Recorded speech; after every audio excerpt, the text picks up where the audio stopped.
ọwọ́ mi yìí o mọ àpọ́nlé àgbà bẹ́ẹ̀ ni àwọn ọba aláyé wa ní ilẹ̀ Yorùbá wọn kì í ṣe ẹni àáfi ètì ẹ̀gàn pè ògbóǹtarìgì agbóhùnsáfẹ́fẹ́ ní ilẹ̀ Ìbàdàn ó kẹhùn sọ̀rọ̀ o sí àgbà tí ó kẹhùn sọ̀rọ̀ yóò kẹtẹ̀ sáré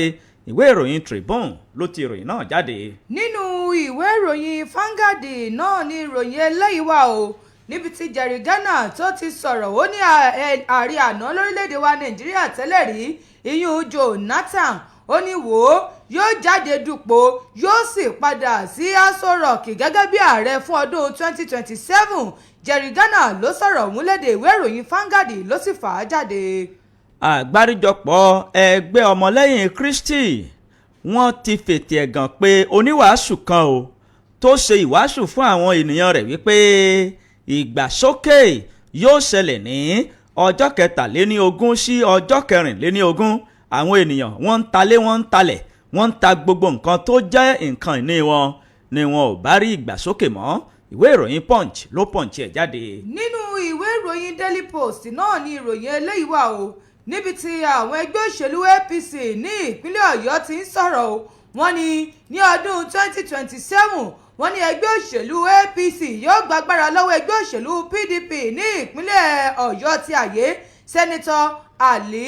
Agbájé àwọn ni wọ́n sọ̀rọ̀ wọ́n léde ìwé ìròyìn Daily Post ló post ẹ̀ síta. nínú ìwé ìròyìn Daily Trust ni èmi ti rí ìròyìn ti ọwọ́ mi yìí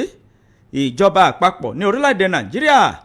wọ́n tan ìmọ́lẹ̀ sí ọ̀rọ̀ kan tó ń lọ ní ìgboro ayé wípé àwọn agbésùmọ̀mí àwọn ẹlẹ́sìn kìrìsìtẹ́nì nìkan ni wọ́n ń ṣe kópa o ìjọba àpapọ̀ wọ́n ní rárá o kíní ọ̀hún ajàmámàlà ni àwọn agbésùmọ̀mí àti àwọn báńdíìtì ọ̀hún o ìwé ìròyìn Daily Trust ló ti jáde. àwọn àjọ tó ń rí sí ọ̀rọ̀ epo ni wọ́n mà ti pe ìpàdé pọ̀ wípé ó yá ẹ jẹ́ jọ sọ̀rọ̀ lórí pẹ̀lú Dangote lórí ọ̀rọ̀ eléyìí tó ń dá wàhálà sílẹ̀ awuyewuye tó ń lọ lọ́wọ́ báyìí lórí ọ̀rọ̀ afẹ́fẹ́ gáàsì àti epo pẹtiró wọ́n ní ẹ jẹ́ sọ̀rọ̀ báyìí ẹ jẹ́ kúrò lórí ìyanṣẹ́lódì ká sọ àsọyépọ̀ kí gbogbo ẹ̀ lè dán mọ́rán ìwé ìròyìn Vanguard ló fà á síta. nínú ìwé ìròyìn Daily Trust náà ni mo sì wà tí mo rí ìròyìn títí ọwọ́ mi yìí lórí ìṣẹ̀lẹ̀ ìṣekúpani àti ìgbésùmọ̀mí lemọ́lemọ́ ní gbogbo ìgbà tó ń wáyé ní ìpínlẹ̀ Kwara iléeṣẹ́ ọmọ ológun orí ilẹ̀ ní orílẹ̀-èdè Nàìjíríà ni wọ́n ti pa á láṣẹ fún àwọn ọ̀gá àgbà kan lẹ́nu iṣẹ́ ológun kí wọ́n wá sí ìpínlẹ̀ Kwara láti jẹ́ kí ètò ààbò kó fẹsẹ̀ rinlẹ̀ ìwé ìròyìn Daily Trust ló ti jáde. Vanguard náà ló fa eléyìí síta o Àtíkù ẹgbẹ́ òṣèlú PDP àwọn ni wọ́n mà tiẹ̀ tẹ́ pẹpẹ àìsí ètò ààbò eléyìí tó gba gbogbo orílẹ̀-èdè Nàìjíríà kan o ẹgbẹ́ òṣèlú APC ló sọ̀rọ̀ ọ̀hún lédè ìwé ìròyìn Vanguard ló sì fà á síta. ìjọba àpapọ̀ ní orílẹ̀-èdè Nàìjíríà ni wọ́n ti buwọ́ lu ìgbésẹ̀ titun kan o láti máa kó àwọn àgùnbánirọ̀ lọ sí ibi tí wọ́n ti ṣe ìpàgọ́ ìgbésẹ̀ titun ní kinní ọ̀hún wọ́n sì fi ọwọ́ yí ọwọ́ padà ìwé ìròyìn The Nation ló dì í jáde. Vanguard náà ló tún fa eléyìí síta o níbi tí ilé ẹ̀kọ́ gíga ti Benin tó ti ń sọ̀rọ̀ ó ní ó ṣeé ṣe o kí wọ́n má jẹ́ kí àwọn akẹ́kọ̀ọ́ tó tó 5,000 students ó ṣeé ṣe o kí wọ́n má jẹ́ kí wọ́n ṣe ìdánwò látàrí kíni o látàrí wípé wọn ò san àwọn owó iléèwé wọn eléyìí tó yẹ kí wọ́n san ìwé ìròyìn Vanguard ló fà á síta. ẹgbẹ́ òṣìṣẹ́ TUC yóò darapọ̀ mọ́ ẹgbẹ́ Pengazan tí wọ́n sì máa ṣe tí wọ́n sì gùn lé ìyẹn ṣẹ́lódì gẹ́gẹ́ bí wọ́n ṣe wí lórí fàákàjà tó ń lọ láàrin ẹbọ ìfọpo Dangote àti ẹgbẹ́ Pengazan yìí ìwé ìròyìn Daily Trust ló ti ìròyìn náà jáde. Vanguard ni ó fa eléyìí ó sì ní í ṣe pẹ̀lú ìpínlẹ̀ Kwara eléyìí tó kàún ǹjẹ́ o mọ̀ wípé èèyàn 11 ni àwọn báńdíìtì ṣekú pa ò ní agbègbè ọ̀hún níbi àwọn ọlọ́dẹ eléyìí tó ń ṣọ́ igbó tí wọ́n sì gbé olórí àwọn agbègbè kan lọ ò ní ìpínlẹ̀ náà kí Ọlọ́run ọba kó bá wa dá sí ìpínlẹ̀ náà ìwé ìròyìn Vanguard ló fà á síta. àmì o ìwé ìròyìn Punch náà tún kọ ìròyìn tó kà dákẹ́hùn ọwọ́ bíi ni wọ́n fi kọ o fìlàntẹ́ 10 ni àwọn agbébọn ni wọ́n ṣekú pa ní òkè ọdẹ ní ìpínlẹ̀ Kwara àwọn iléeṣẹ́ ọlọ́pàá ní ìpínlẹ̀ náà ni wọ́n fi ìdí ọ̀rọ̀ yìí múlẹ̀ o ìwé ìròyìn Punch ló kọ ọ́ báwọn. nínú ìwé ìròyìn Daily Post náà ni ìròyìn eléyìí wà níbi tí ìròyìn ọ̀hún ti sọ wípé ọwọ́ iléeṣẹ́ ọlọ́pàá ló ti bá àwọn afurasí 6 kan o eléyìí tó jẹ́ wípé àwọn gan ni wọ́n ń ṣe agbódegbà fún àwọn báńdíìtì ní ìpínlẹ̀ Benue sí ìpínlẹ̀ Katsina tí iléeṣẹ́ ọlọ́pàá tí ọwọ́ wọn sì ti bá wọn báyìí ìwé ìròyìn Daily Post ló post ẹ̀ síta. ẹ̀yin ọmọ orílẹ̀-èdè Nàìjíríà ìṣòro àti ìlàkọjá tó fi mọ́ gbogbo àwọn ìpèníjà tí orílẹ̀-èdè Nàìjíríà ní kò mà ṣẹ̀ṣẹ̀ bẹ̀rẹ̀ láti ìgbà tí Tinubu gorí oyè ó ti bẹ̀rẹ̀ tipẹ́ amúkùn ẹlẹ́rù rẹ̀ wọ́ òkèlè ń wò ẹ̀ wò sàlẹ̀ àkúmẹ̀ ló fohùn lédè ìwé ìròyìn Daily Post ló post ẹ̀ jáde. ǹjẹ́ ẹ mọ̀ pé ẹgbẹ́ òṣèlú APC wọ́n lè jáwé olúborí ní ìpínlẹ̀ Kano láìsí kwankwaso ìwé ìròyìn Daily Post ló post ẹ̀ síta. àwọn kókó yìí àti kókó míì láwọn máa mú wa ṣé tí gbọ́ ẹ̀yin ènìyàn wa ẹ̀yin aráalé eléyìí náà ni àṣẹ ń kí yín láàárọ̀ yìí wípé ẹ kú ojúmọ́ ẹ kú ojúmọ́ ẹ kú ojúmọ́mọ́ a kú àjísòde lónìí òní ọjọ́ 29 oṣù kẹsàn-án ọdún 2025 òní yìí yóò sàn wá sówó yóò sàn wá sọmọ òní lọ́jọ́ ajé ire ajé owó ńlá ṣẹ̀ǹgbẹ́dùkè wọn ò fi wá wàrí o bẹ́ẹ̀ ni ànírààrìn fẹsẹ̀ sí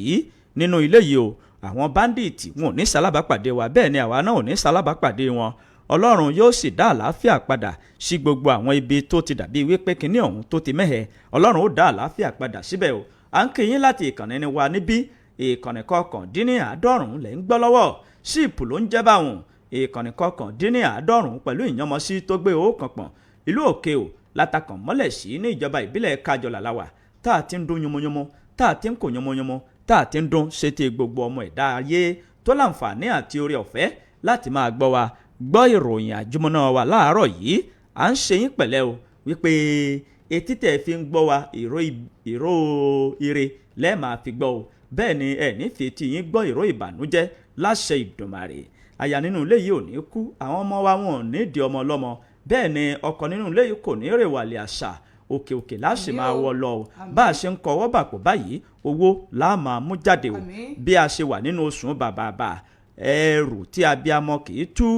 ọkọ̀ onímàrìwò kò ní bà síwájú ilé yín o kò ní bà síwájú òde yín à ń ké yín wípé ẹ kú ìdarapọ̀ mọ́ wa láàárọ̀ yìí ẹ kú ojúmọ́ ẹ kú ojúmọ́ ẹ kú ojúmọ́ mọ́ àwa ti ṣe ọ̀ràn gẹ̀dẹ̀ kalẹ̀ fàjẹ́ kájé kó yálé wa kó bá wa gbé kó bá wa jẹun kálájé lọ́wọ́ kálájé lápò ká má ṣe ní ajé lọ́rùn o nítorí wípé ẹni ó bá lájé lọ́rùn kì í rówó ná kánáwó ká fi sohun rere ẹ kú ojúmọ́ ká má dé ìnà pẹnu ká má bá kínní ọ̀hún lọ ní ọ̀pẹ títí abẹ́rẹ́kẹ́rẹ́ àdégbìtẹ́ lórúkọ mi lórúkọ ẹnìkejì mi. ẹ̀yin ará lè máa káàárọ̀ ẹ̀kọ́ ojúmọ́ ẹ̀kọ́ ojúmọ́ mọ́ níbi gbogbo eléyìí tí ẹ ti ń gbé ìkànnì sí 89.1 FM àkó àjíòde tòní lágbára ọlọ́run òní ọjọ́ ajé Monday ajé o yóò fi lé wa ṣe bùgbé lágbára ọlọ́run ọ̀sẹ̀ yìí yóò sì dùn fún wa this week shall be a positive week for us gbogbo ohun tá a bá dáwọ́lé lọ́sẹ̀ yìí yóò yọrí sí rere lágbára ọlọ́run ẹ ṣeun ẹ wo ìtura olúwa ọmọ adẹ́nìjì lórúkọ tèmi ẹ mọ̀ pé gbogbo ojoojúmọ́ ni èmi máa ń sọ fún wa wípé I love you so much and I will always do. ẹ má jẹ́ kẹ́nikẹ́ni tó wà lẹ́gbẹ̀ẹ́ yín gbọ́ pé mo sọ bẹ́ẹ̀ fún yín o pé mo nífẹ̀ẹ́ yín mo kàn nífẹ̀ẹ́ yín gbogbo ìgbà náà ni kọ́lọ́run ọba kó ṣe àánú fún wa kí ìyanu kó ṣẹlẹ̀ ọ̀sẹ̀ yìí o ẹ̀yin ẹ lọ tayọ̀ ẹ lọ tayọ̀ lọ́sẹ̀ yìí bẹ́ẹ̀ ni ó rí. tó káwọ náà kókó ìgbà tá a ti mú kókó ká tún wá wọnú kókó ká sọ kókó di ògì ká sọ kókó di ẹ̀kọ́ ká máa ṣe kinní ọ̀hún ṣé ti gbogbo àwọn ènìyàn wa àwọn aráalé ká jẹ́ kí wọ́n mọ ibi tí ìlú dé dúró jẹ́ kí n bẹ̀rẹ̀ láti inú ìwé ìròyìn Nigeria Tribune ògbóǹtarìgì agbóhùnsórí afẹ́fẹ́ ní Oriyomi Hamzat ó kẹ́hùn sọ̀rọ̀ ó sì ṣàlàyé fún Peter Obi wípé kò mọ àpọ́nlé àgbà ṣe àti wípé ó fi ẹ̀tì ẹ̀gàn pé àṣà àti ìṣẹ̀lẹ̀ Yorùbá eléyìí tí àwọn kò ní gbà láàyè lábẹ́ bó ṣe lè kó mọ́ ògbóǹtarìgì agbóhùnsórí afẹ́fẹ́ ní ilẹ̀ Ìbàdàn Alhaji Oriyomi Hamzat ni ó ti kẹ́hùn sọ̀rọ̀ sí olùdíje sípò ààrẹ tẹ́lẹ̀ rí nínú ẹgbẹ́ òṣèlú Labour ìyẹn ọ̀gbẹ́ni Peter Obi pẹ̀lú bí ó ṣe pe Olúbàdàn títí ilẹ̀ Ìbàdàn ọba aláyélúwà abdulrasheed ládọjà adéwọ̀lú gẹ́gẹ́ bí ẹ̀gbọ́n òun tó ṣàpèjúwe olùbàdàn títílẹ̀ ìbàdàn náà ní my brother alhaji Oriyomi Hamzat ó sọ wípé irú ìpèdè báyìí ó jẹ́ ìpèdè tó tàbùkù orí adé ní ilẹ̀ yorùbá nítorí wípé bí ọmọ kékeré tó bá gorí àpèrè ọba ní ilẹ̀ yorùbá bàbá ni àápèrú wọn bẹ́ẹ̀ ni bí àgbàlagbà tó bá gorí àpèrè ọba bàbá ni àápèrú wọn bí ọmọ tí bàbá bá bí ọmọ tí ọmọ bá sì gorí àpèrè bàbá yá a sì dọ̀bálẹ̀ fún ọmọ rẹ̀ wípé ọba ni nítorí wípé àpèrè ọba kì í ṣe àpèrè tí a rí fín tàbí tí a ó máa fètì ẹ̀gàn pè tàbí ẹ tí a máa wò wípé àwọn tí wọ́n jọ ń ṣèlú tẹ́lẹ̀ tàbí tí wọ́n jọ wà láàrin ìlú wọ́n jọ jẹ́ ẹgbẹ́ tàbí wọ́n jọ jẹ́ ọ̀rẹ́ nínú ọ̀rọ̀ tí ògbóǹtarìgì agbóhùnsáfẹ́fẹ́ náà tó fi léde ní ilẹ̀ ìbàdàn níbẹ̀ ni ó ti jẹ́ kó di mímọ̀ wípé nígbà tí Peter Obi tó ń ránṣẹ́ ìkíni kú oríire sí ọba ládọjà ni ó ti ṣàpèjúwe orí adé náà gẹ́gẹ́ bí bọ̀dá òun nínú ọ̀rọ̀ rẹ̀ ó sọ wípé bí ìlú ìbàdàn ṣe tóbi tó ọba ìlú ìbàdàn kì í ṣe baálẹ̀ bẹ́ẹ̀ ni kì í ṣe ìjòyè lásán tí ẹnìkan tí yóò kàn máa pè tàbí tí yóò kàn máa lo gbólóhùn tó wù ú láti ṣàpèjúwe irú orí adé bẹ́ẹ̀ nínú ọ̀rọ̀ tí alhaji Oriyomi Hamzat tó fi síta ó ṣàlàyé wípé níbi ayẹyẹ ìwúyè olúbàdàn tí irú ààrẹ orílẹ̀-èdè nàìjíríà ààrẹ bọ́lá ahmed tinubu tó lè péjú pésẹ̀ síbẹ̀ pẹ̀lú àwọn ènìyàn káàkiri orílẹ̀-èdè nàìjíríà àti òkè òkun ìwọ Peter Obi ó wá lóríláyà láti lè fi ọ̀rọ̀ ìkíni kú oríire ránṣẹ́ sí ọba ládọjà kó o sì tún sọ wípé bọ̀ọ̀dá rẹ ni ọba ládọjà jẹ́ àà eléyìí ó bù àyà ó sì ti ta ṣàgẹ̀rẹ̀ ó ti fẹ́ mú àṣà yorùbá ó ti fẹ́ fi ojú rẹ̀ gbolẹ̀ àwa ò sì ní gbà fún ọ gẹ́gẹ́ bí ọ̀rọ̀ tí alhaji Oriyomi Hamzat tó fi síta ìwé ìròyìn Nigeria Tribune ló ti ìròyìn náà ẹlẹ́mu kẹyẹ̀wò níbẹ̀. nínú ìwé ìròyìn Vanguard náà ni ìròyìn eléyìí wà o níbi tí Jerry Dana tó ti sọ̀rọ̀ ó ní bíi Jonathan bóbele díje lẹ́ẹ̀kan sí ó ní jẹ́ mọ̀ pé yóò padà sí Aso Rock o gẹ́gẹ́ bí ààrẹ ní ọdún 2027 ẹni tí ó ti gbà kan jẹ́ mínísítà fún ọ̀rọ̀ ìròyìn àti ìlanilọ́yẹ̀ ọ̀jọ̀gbọ́n Jerry Dana ló mọ̀ ti sọ̀rọ̀ òun lédè wípé ẹ wò ó kódà ó fẹsẹ̀ méjèèjì lélẹ̀ gan ni o kò ṣéèkì o ẹ wò ó bí ààrẹ àná yún Goodluck Jonathan bí ó bẹ̀lẹ̀ jáde dupò ní ọdún 2027 wọ́n ní sòsè mànà tààràtààrà ni o kódà yóò wọlé ni wọ́n ní iṣẹ́ mọ̀ wípé láti inú ẹgbẹ́ òṣèlú PDP ló ti jáde ó tó bẹ̀lẹ̀ jáde o tó wá ní òun fẹ́ lọ o wọ́n ní ẹ wò òun ló ní Aso Rock 2027 nìyẹn nígbà tó ń báwọn oníròyìn sọ̀rọ̀ láìpẹ́ lẹ́yìn ìpàdé kan eléyìí tó wáyé ní ìpínlẹ̀ Niger ní ìlú Minna ní ọjọ́ àbámẹ́ta níbẹ̀ ni Gana tó ti sọ wípé àwọn ọmọ orílẹ̀-èdè Nàìjíríà ó ní ẹ wò ó lẹ́yìn Jonathan ìṣèjọba méjì ni wọ́n mà ti fojú wì ó ní ṣùgbọ́n wọ́n pariwo ní o ariwo wọn mú sẹ́nu ó ní ṣẹ́rí wọ́n sì ti ń bẹ̀rẹ̀ wípé kí Jonathan padà sóróyè ó ní ní ọdún 2015 ààrẹ àná ìyún Goodluck Jonathan ló jẹ́ wípé ẹ wò ó iṣẹ́ tó mọ̀ ṣe lórílẹ̀‐èdè wa Nàìjíríà kò mọ̀ ń ṣe kékeré ó ní lẹ́yìn rẹ̀ a ti rí àwọn tó ṣèjọba fún odidi ọdún 8 lẹ́yìn rẹ̀ ẹnìkan ló ti ń lọ ọdún 2 lọ yìí tí ò tí ì parí ó láwọn ọmọ orílẹ̀-èdè wa Nàìjíríà wọ́n ti mọ dúdú nínú funfun o wọ́n sì ti mọ ìyàtọ̀ gbẹ́dẹ́gẹ́ ni o ìyàtọ̀ wọn ó clear mànà sòòsè bẹ́ẹ̀ ló ṣe ń sọ ó ní ẹ̀yin ọmọ orílẹ̀-èdè Nàìjíríà ẹ wá ń sọ wípé kéyà mọ̀ ọ̀rẹ́ wa padà ìyún ẹni tí í ṣe gómìnà àná tẹ́lẹ̀ rí Goodluck Jonathan ó ní ẹjẹ́ ń sọ fún yín o Goodluck Ebele Jonathan ó ní tó bẹ̀rẹ̀ padà ní ọdún 2027 inú àwọn èèyàn mọ̀ dùn gan ni bóun gan bẹ̀rẹ̀ jáde tó ní òun fẹ́ dupò níbi ìbò gbogbogbò ọdún 2027 wọ́n ní àwọn èèyàn mọ̀ tẹ̀ sójú ẹ̀ fún ní sòzémọ̀nà nígbà tó ń sọ̀rọ̀ ó ṣàpèjúwe ẹgbẹ́ òṣèlú PDP gẹ́gẹ́ bí ẹgbẹ́ òṣèlú tó ní ìmọ̀lára àwọn ọmọ ènìyàn eléyìí tí ó sì jẹ́ wípé wọ́n máa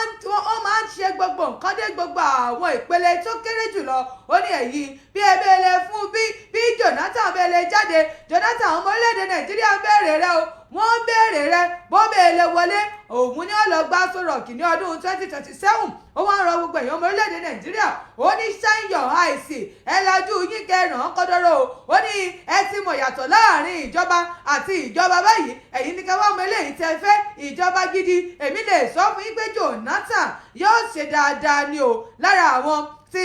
wọ́n gbà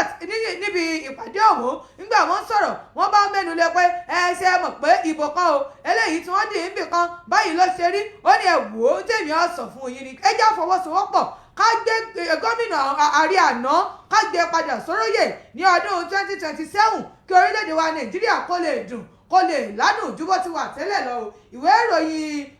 fangadi ló fa ìròyìn ọ̀hún síta tí wọ́n fẹ́ ṣẹ̀rẹ̀ lọ́mú kẹsẹ̀rí ẹ̀ níbẹ̀. àgbáríjọpọ̀ ẹgbẹ́ onígbàgbọ́ ní orílẹ̀-èdè South Africa ni wọ́n ti kẹhùn sọ̀rọ̀ tí wọ́n sì ṣàlàyé pé àwọn kò mọ pásítọ̀ tí wọ́n ń pe orúkọ rẹ̀ ní pásítọ̀ Joshua Malakela wọ́n ní àwọn kò mọ̀ rí o àti wípé níbi tó ti rí ìṣípayá àti ìran tó sọ wípé ìgbàsókè yóò wáyé ní ọjọ́ kẹtàléníogún àti ọjọ́ kẹrìnléníogún oṣù kẹsàn-án níbi tó ti rí ìran ọ̀hún òun ló mọ̀ o. ẹnìkan tó jẹ́ wòlíì ní orílẹ̀-èdè South Africa tí wọ́n pe orúkọ rẹ̀ ní Pastor Joshua Malakela ni ó ti dá àìbalẹ̀ ọkàn sọ́kàn púpọ̀ àwọn ènìyàn ní orílẹ̀-èdè náà pàápàá jùlọ àwọn alátẹ̀lé rẹ̀ pẹ̀lú bó ṣe gbé ìran àrọ̀mọ̀ǹdà kan kalẹ̀ ìran yìí ló fi sí etí àwọn ènìyàn rẹ̀ tó sì bẹ̀rẹ̀ sí ní ṣàlàyé fún wọn wípé ìgbàsókè yóò wáyé àti wípé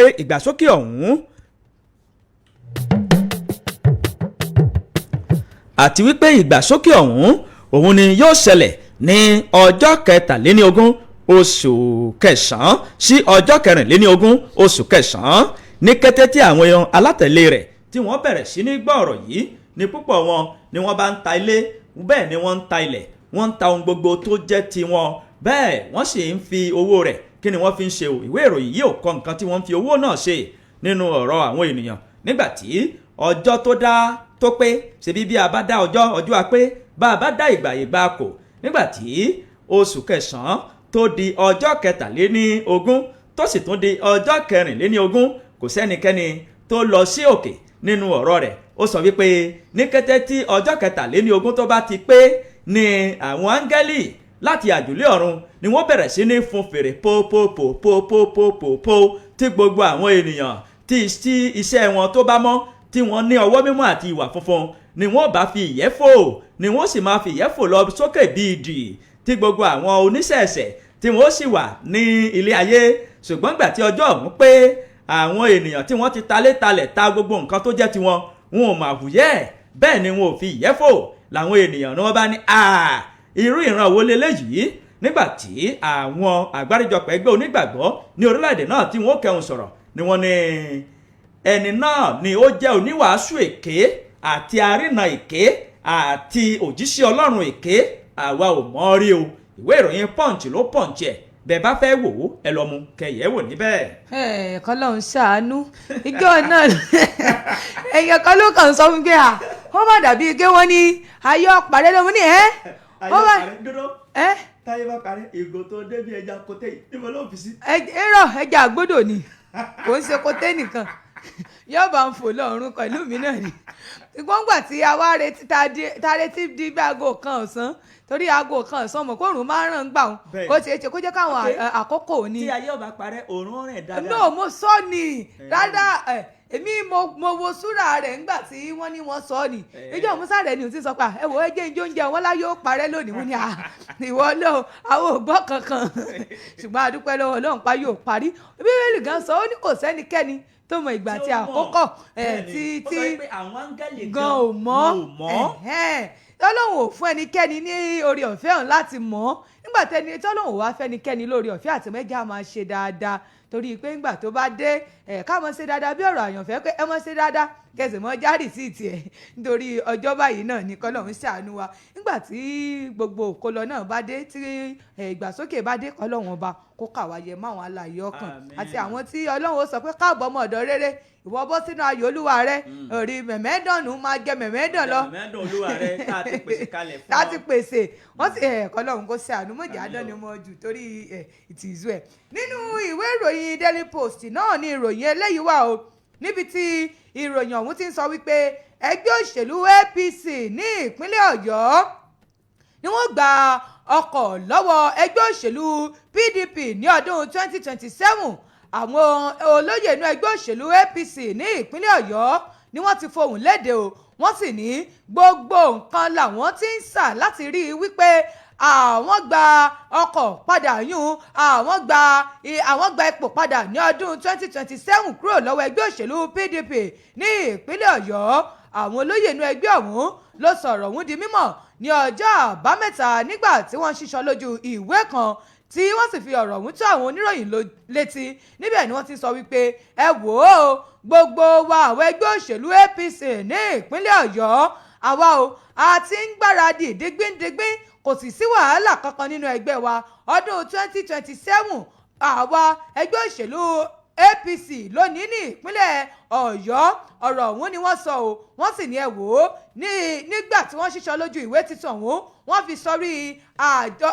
ayẹyẹ oríkádùn ẹni tí í ṣe alága ẹgbẹ́ òṣèlú APC ọ̀hún tí ó sì jẹ́ wípé àwọn èèkàn ló wà níbi ayẹyẹ ọ̀hún bíi sẹ́nitọ́ Sharafadeen Abiodun Ali tí ó ń ṣojú gúúsù Ọ̀yọ́ àti ọmọlẹ́gbìmọ̀ aṣojú-ṣòfin tí ń ṣojú Ìdó Ìbàràpá East Adérẹ̀mí Hosseini àti ẹgbẹ́ òṣèlú ẹni tí í ṣe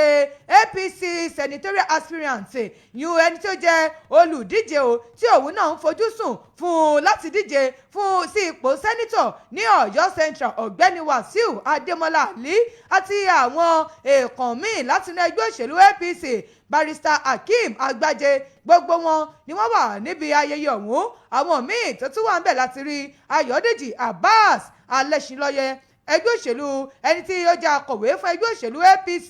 ọ̀gbẹ́ni Wàsíù Ọláwálé àti àwọn míì ló wà níbi ìpàdé ọ̀hún o gẹ́gẹ́ bí ìròyìn eléyìí tó fi léde wọ́n ní ẹgbẹ́ òṣèlú APC ni yóò gba ọkọ̀ lọ́wọ́ gómìnà Ṣèyí Mákindé ti ẹgbẹ́ òṣèlú PDP ní ọdún 2027. wọ́n nítorí wípé ní ọdún 2019 gómìnà Ṣèyí Mákindé ti ìpínlẹ̀ Ọ̀yọ́ ló máa gba ọkọ̀ lọ́wọ́ wọn. wọ́n ní bẹ́ẹ̀ sì ni ní ọdún 2023 ọwọ́ rẹ̀ ló rẹ́ sí o. wọ́n ní ṣùgbọ́n wàyí kò ṣeré Moscow àwọn ò ṣe é mọ́ o kò sí eré kankan mọ́ o kódà àáyá wa ti bẹ́ẹ̀lẹ̀ báyìí ó ti bí ààrẹ ni o. wọ́n ní kò sí ìṣòro kankan nínú ẹgbẹ́ òṣèlú APC kìkì wípé wọ́n bá ti di ọdún 2027 pẹ̀lú ògo Ọlọ́run by the special grace of God bó ṣe kọ́nù ó ní ẹgbẹ́ òṣèlú APC ń bọ̀ sí ìpínlẹ̀ Ọ̀yọ́ láti wá gba ọkọ̀ ọ̀hún láti wá máa wọ ọkọ̀ ìpínlẹ̀ Ọ̀yọ́. ó ní gẹ́gẹ́ bí ààrẹ Tinubu gan ṣe sọ ní ọjọ́ Ẹtì nígbà tí wọ́n ń sọ̀rọ̀ o nígbà tí Agbájé sọ̀rọ̀ ó ní ẹ wò ó ẹ̀yin ẹ fojú wò ó dáadáa wípé ẹgbẹ́ òṣèlú APC ó jẹ́ ẹgbẹ́ òṣèlú tó fẹsẹ̀ múlẹ̀ jùlọ jọ ẹgbẹ́ òṣèlú PDP ní ìpínlẹ̀ Ọ̀yọ́ lọ ó ní ẹ wò ìṣọ̀kan lábọ̀ báyìí a sì rí wípé a fìdí ẹgbẹ́ òṣèlú PDP lulẹ̀ ní ọdún 2027. ìwé ìròyìn Daily Post ló post ẹ lọ mú kẹsẹ̀rí ẹ̀ níbẹ̀. nínú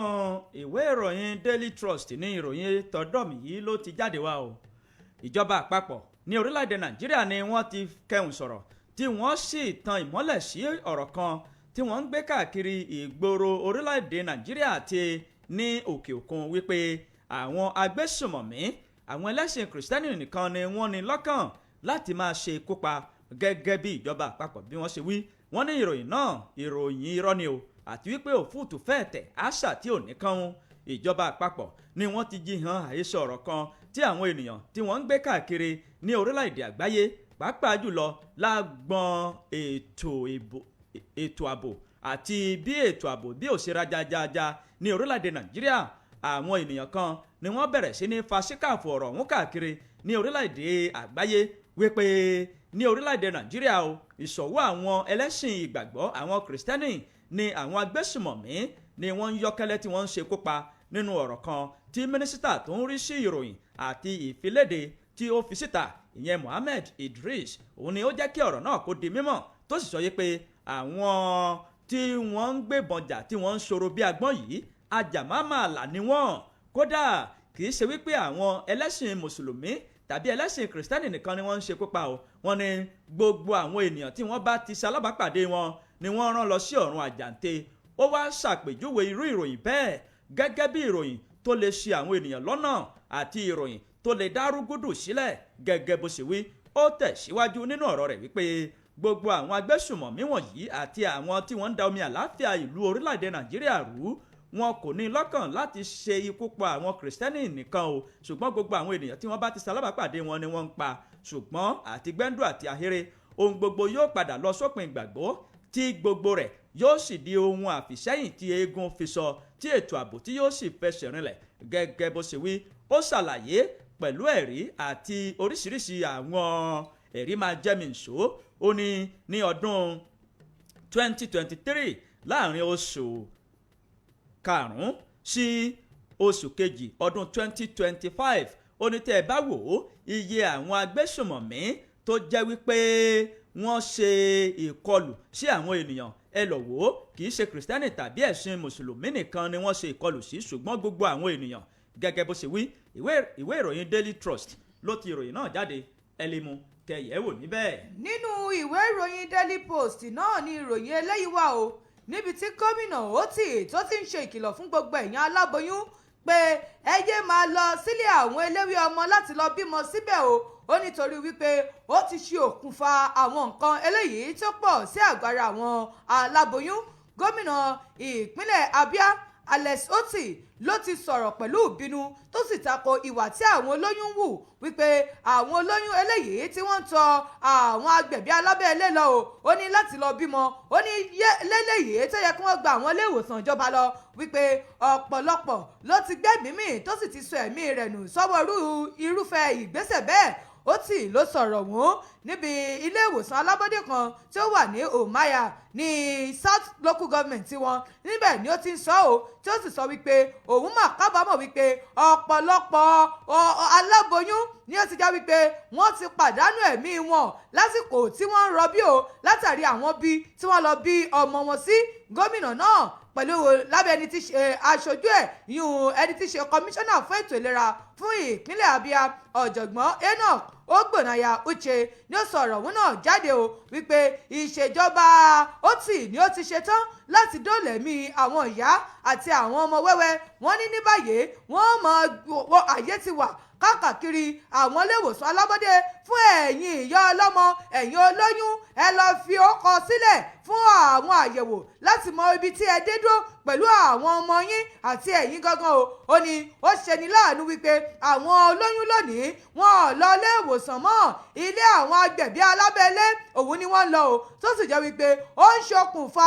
ẹ̀mí àwọn ọmọ yìí tó mú ọ̀pọ̀lọpọ̀ ẹ̀mí lọ kódà ọ̀pọ̀lọpọ̀ àwọn ẹ̀mí ìyá ó ti ṣòfò sọ́wọ́ àwọn agbẹ̀bí yìí nígbà tó ń rọ àwọn olórí agbègbè ó ní ẹ dákun ẹ bá wa ṣèlanilọ́yẹ̀ lórí ẹ bá wa bá wọn sọ̀rọ̀. Gómìnà wọn ló sọ̀rọ̀ ó ní ẹ wò ó gbogbo àwọn nǹkan yìí kò yẹ kó jẹ́ nǹkan eléyìí tí yóò máa ṣẹlẹ̀ torí pé àwọn ilé ìwòsàn ń bẹ tó ní àwọn ẹ̀rọ ìgbàlódé eléyìí tí wọ́n fi ṣe àyẹ̀wò ibi tí oyún dé dó tí wọ́n fi wo egungun yín bó o lẹ̀ tí mí kí lẹ̀ wọ̀n àti àwọn nǹkan míì tó yẹ ó ní ẹ̀yin obìnrin ohun tó ń bà mí nínú jẹ́ jù ní wípé ẹ̀ ń tọ àwọn alágbọ̀lọ láti lọ bímọ sọ́dọ̀ wọn àwọn eléwé ọmọ ó ní rárá ẹ lọ sáwọn ilé ìwòsàn díẹ̀ ní tàwọn eléwé ọmọ ẹ lọ sílé ìwòsàn ẹ jẹ́ kàn yẹ̀ yín wò kẹ́ mọ ipò tí ara yín dé dúró kí ẹ má bàa fi oṣù mẹ́sàn-án kẹ́ má bàa fi ṣòfò. Ẹ wo ọ̀rọ̀ ọ̀hún wà ń bẹ̀ bẹ́yìn bá fẹ́ ṣeré lọ sínú ìwé ìròyìn Daily Post kẹ́ lọ mú kẹ́ ṣẹ̀rí ẹ̀ níbẹ̀. nínú ìwé ìròyìn Daily Trust ní ìròyìn eléyìí ló fẹjú kẹ̀kẹ́ sí gẹ́gẹ́ bí ìṣẹ̀lẹ̀ ìṣekúpani bó ṣe ń di lemọ́lemọ́ ní ìpínlẹ̀ Kwara. Iléeṣẹ́ elétò ààbò ní orílẹ̀-èdè Nàìjíríà àwọn ọmọ ogun orí ilẹ̀ ni wọ́n mà ti foríkorí fi kùnlùkùn wọ́n sì fi orí ìkòkò wọ́n fi sọ ọ̀ọ́dúnrún àwọn iléeṣẹ́ kan tí wọ́n ń pè ní GOC tó jẹ́ pé àwọn ọ̀gá àgbà sójà ni wọ́n wà níbẹ̀ tí wọ́n wà ní ẹkùn títí Ìbàdàn ni wọ́n ní kí wọ́n bọ́ sí ìpínlẹ̀ Kwara báyìí láti jẹ́ kí ètò ààbò kó dúró kó sì fẹsẹ̀ rinlẹ̀ gẹ́gẹ́ bí ìṣẹ̀lẹ̀ ìṣekúpani àti ìṣẹ̀lẹ̀ báńdíìtì àti ìṣẹ̀lẹ̀ ìgbésùmọ̀mí bó ṣe ń di gbọmọgbọmọ ní ìpínlẹ̀ Kwara báyìí ìdí rẹ̀ ṣebí tí ọgbọ́n bá tán nínú àgbà ò tún ọgbọ́n míì gbọ́n ni ìdí rèé tí àwọn ọmọ iléeṣẹ́ ológun orí ilẹ̀ tí wọ́n ṣe pé àròpé ọ̀dàn ìfinú wọn tí wọ́n sì sọ wípé àwọn ògbóǹtarìgì akọ́ṣẹ́mọṣẹ́ ológun tí wọ́n wà ní ẹkùn Ìbàdàn kí wọ́n ta kọ́ṣọ́ sí ìpínlẹ̀ Kwara láti dá afẹ́fẹ́ àlàáfíà padà sí gbogbo agbègbè ibi tí àwọn báńdíìtì yìí tí wọ́n ti ń sọ̀rọ̀ bí agbọ́n tí ẹ̀ bá gbàgbé láìpẹ́ yìí ní ìṣẹ̀lẹ̀ ìṣekúpani èyí tó wáyé látọwọ́ àwọn báńdíìtì àti àwọn agbésùmọ̀mí míì ni wọ́n ṣe kópa àwọn ọdẹ ìbílẹ̀ tí iye wọn tó 12 níye àti àwọn ènìyàn míì pẹ̀lú àwọn olùgbé tí wọ́n sì farapa yànnàyànnà nínú ọ̀rọ̀ tí gómìnà ìpínlẹ̀ Kwara Abdulrahman Abdulrasaq ló ti ké sí ìjọba àpapọ̀ tó sì ń pariwo lóhùn òkè wípé ẹ dákun ẹ rà mí kalẹ̀ kí ẹ sì fi àwọn ẹ̀ṣọ́ aláàbò tí wọ́n ta lẹ́nu kẹ́ ẹ fi ṣọwọ́ ìdírè o nínú àtẹ̀jáde kan tí ẹni tó jẹ́ olórí àwọn oníròyìn fún gómìnà ìpínlẹ̀ Kwara yẹn Rauf Àjàkáyé òun ni ó tẹ ẹ̀rọ náà síta wípé gómìnà ti ránṣẹ́ láti jẹ́ kí àwọn ẹlẹ́ṣọ́ ààbò tó mú yányán kí wọ́n ó wá sí ìpínlẹ̀ Kwara ìdí rèé tí àwọn ọmọ iléeṣẹ́ ológun tí wọ́n fi dá ọgbọ́n yìí kí Ọlọ́run kó fún wọn ṣe ìwé ìròyìn Daily Trust ló ti ìròyìn náà jáde ẹ lè mú kẹyẹ̀wò níbẹ̀ ẹ jẹ́ ká lọ sí ẹ̀ka ìkéde àti ìpolówó ọjà ìgbà tá a bá padà dé a ó máa tẹ̀síwájú ẹ kú kalẹ̀.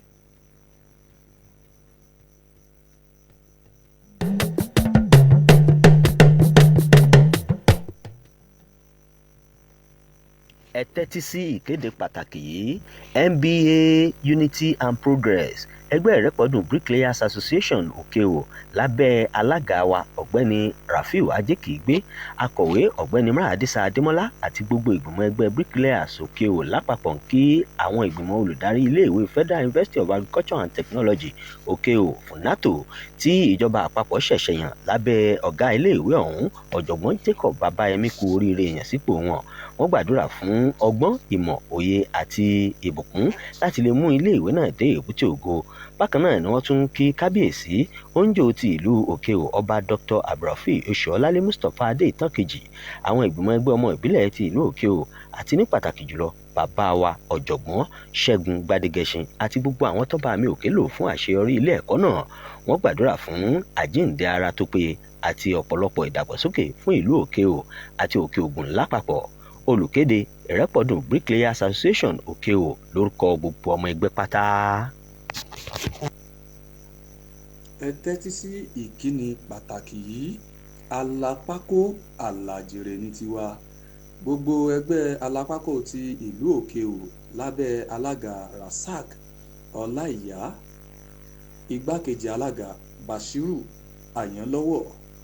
akọ̀wé Benjamin Afọlábí igbákejì akọ̀wé Isa Sanni akápò ẹgbẹ́ Táíwò Ọlákanlà àti gbogbo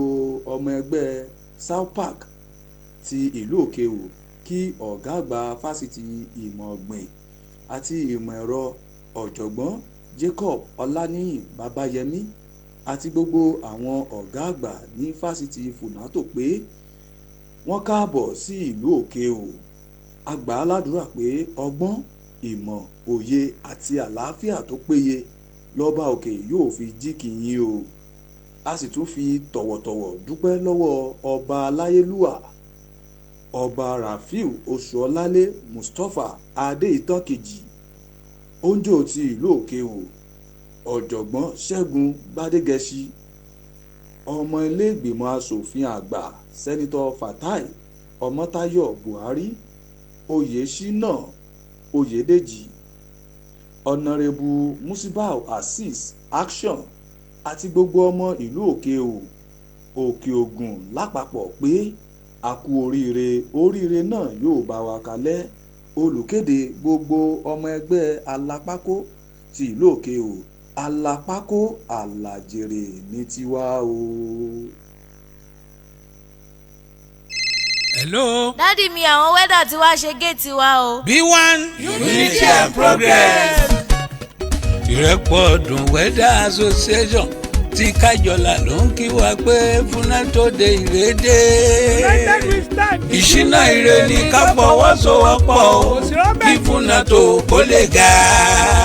àǹfààní ńlá wọlé tó wá ìrèdè ìrẹ́pọ̀ ọdún weather association ti kájọlà ló ń kí wa pé ìrè ti dé àfọwọ́ ti fùnátò lẹ́yìn ìrẹ́pọ̀ ọdún weather association ti kájọlà wọ́n kí kábíyèsí oúnjẹ amọ̀kòkò wọ́n kí ààrẹ bọ́lá ahmed tinubu senator dr buhari honourable shina oyedeji honourable musba ashon honourable mustapha hakeem chief professor gbadegẹṣin tí ò ṣe mọ́tara ẹni nìkan dúpẹ́ lọ́wọ́ ọmọ ọkọ̀ òkè o professor babayemi ẹ káàbọ̀ gbogbo òkè ògùn ẹjẹ́ àfọwọ́sowọ́pọ̀ káká wọn mọ wá ní bíbà ire tó wọlé dé kò ní díya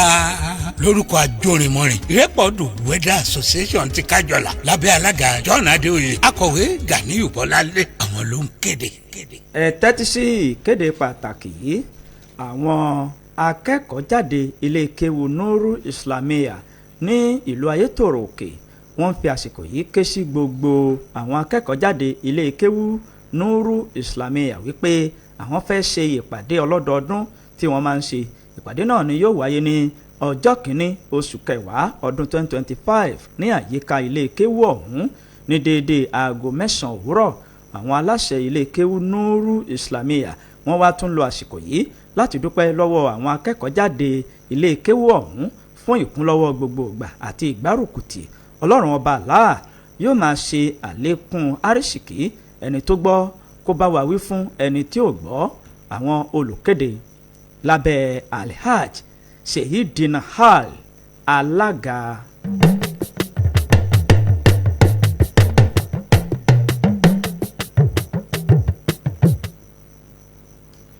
ẹ káàbọ̀ padà láti ojú ọjà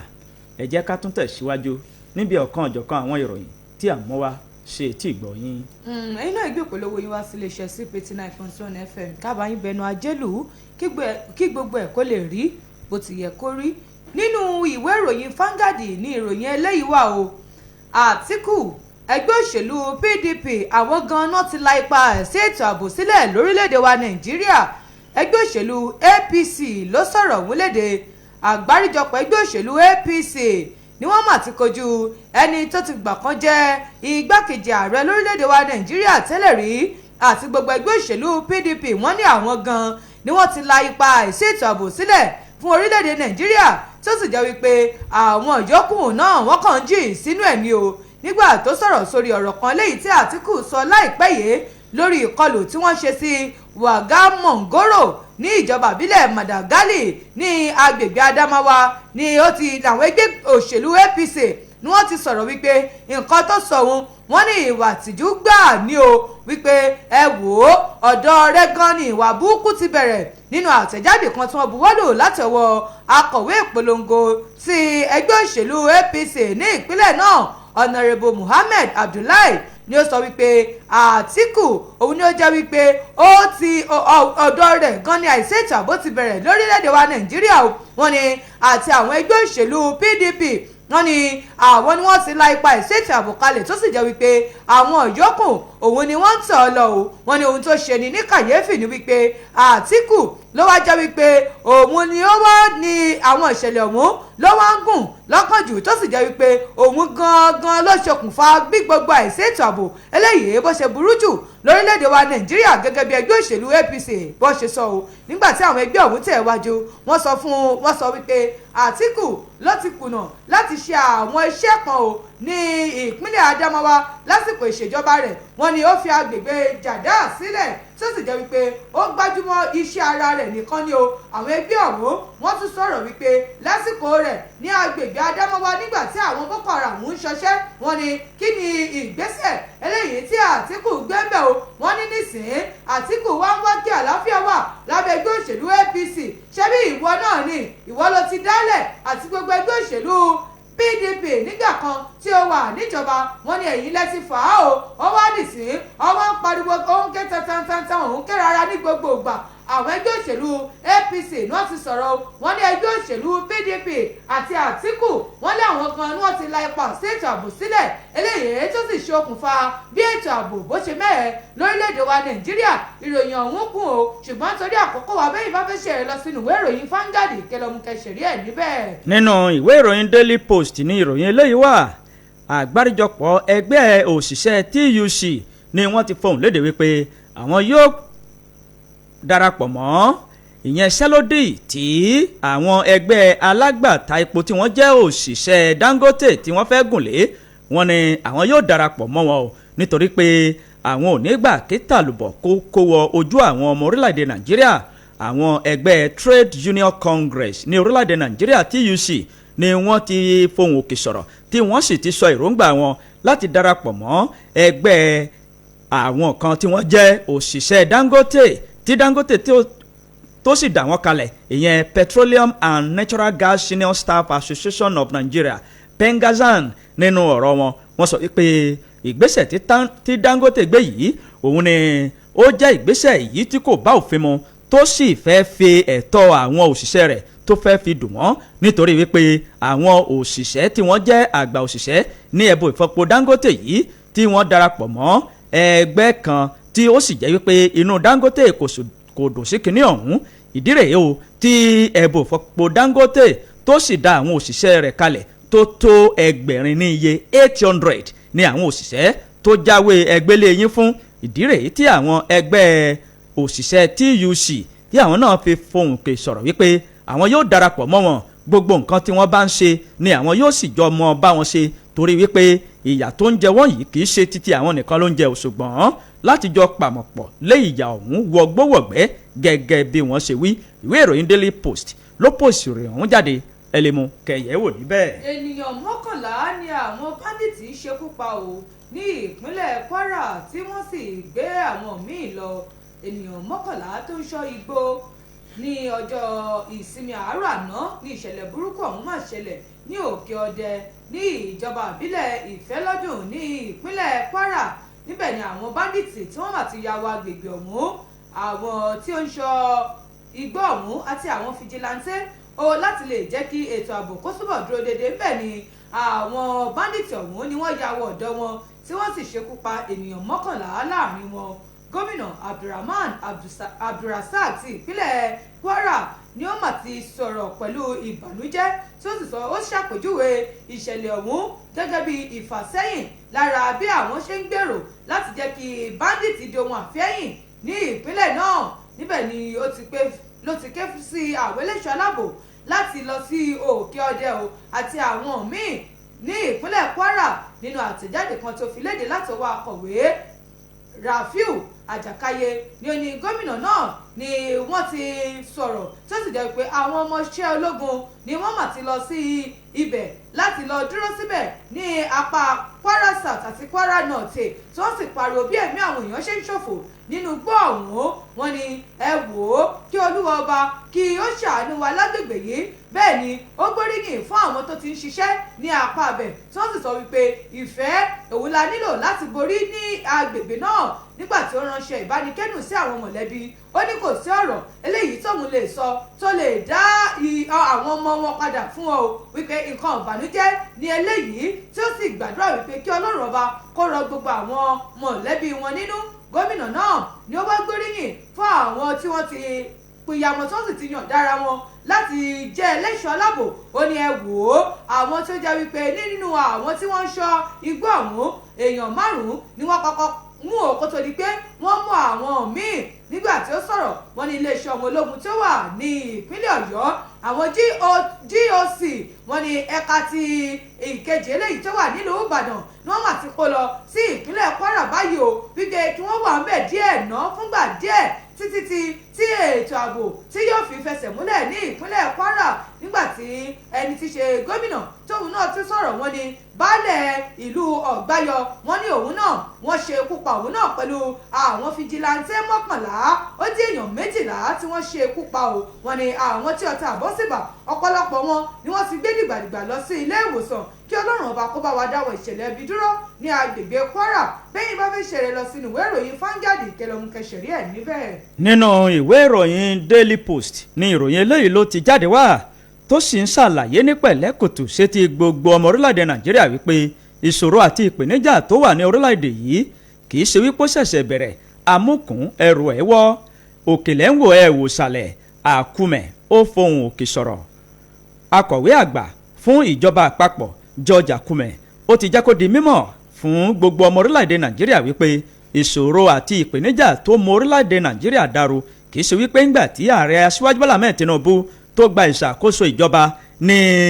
ètò ìpèníjà lóríṣiríṣi ọ̀hún bẹ̀rẹ̀. Nínú ọ̀rọ̀ rẹ̀ ló ti ṣàlàyé pé pẹ̀lú bí ìpèníjà ọ̀hún bó ṣe pọ̀ ní orílẹ̀-èdè Nàìjíríà, ààrẹ aṣíwájú Bọ́lá Ahmed Tinubu bàbá ti wà ní ojú ọ̀nà láti jẹ́ kí ohun gbogbo kó lọ sópin ìgbàgbé, kí ẹ̀kọ́ kó sì sojú mímu, kí afẹ́fẹ́ àlàáfíà kó máa fẹ́, kí ohun gbogbo kó sì máa lọ ní wẹ̀lẹ̀mù. Ó sọ ọ̀rọ̀ yìí lánàá níbi ètò kan tí wọ́n fi múra láti ṣe àyájọ́ ọdún òmìnira orílẹ̀-èdè Nàìjíríà ọdún 75 gẹ́gẹ́ bó ṣe wí. Ó ṣàlàyé pé ìlú Àbújá ni ó ti sọ ọ̀rọ̀ yìí tó sì ń tẹ̀síwájú nínú ọ̀rọ̀ rẹ̀ wípé gbogbo ọmọ orílẹ̀-èdè Nàìjíríà ló ní ojúṣe pàtàkì láti ṣe, àti wípé bí ìlú yìí bí yóò bá dára, gbogbo wa àtèmi àtiwọ́ a ní ojúṣe kan láti ṣe o, kájọ pawọ́ papọ̀ láti ṣe é, láti kọ́ ìlú yìí kó lè dára. Ìwé ìròyìn Daily Post ló post ẹ̀, ẹ lè mú kẹyẹ̀ wò níbẹ̀. ló já gbé súnmọ́ àwọn aráalé torí pé bàbá wojú aago wa a sì láwọn iṣẹ́ tí a fẹ́ jẹ́ níwájú. 070-47-7064 lójú òpó tí ẹ fi bá wa pẹ̀kẹ́lù láàrin ìṣẹ́jú mélòó kan. 070-47-7064 070-47-7064 lójú òpó tí ẹ fi bá wa dá sí. Hello. Hello, ẹ káàárọ̀. Hello, ẹ kú ojúmọ́ o. Dípò ní bàjẹ́ o. Àmín o. Wálé ọmọ olówó aṣí láti Ají Kingdom lókè o. Ẹ kú ojúmọ́. Ọ̀rọ̀ tí security ní River State ní ti Kwara yìí, ọmọ wa lágbára o. Torí náà bọ́ ní pé fífọ́ ọ̀rọ̀ ètò ààbò yìí, ó ti ẹgbẹ́ yẹ wọ́n tún wá pa àwọn ọdẹ lọ ìpẹ́tẹ́lẹ̀ yìí. Torí náà tó bá tọ́ sí àná tí Sẹ́lẹ̀ Gbòó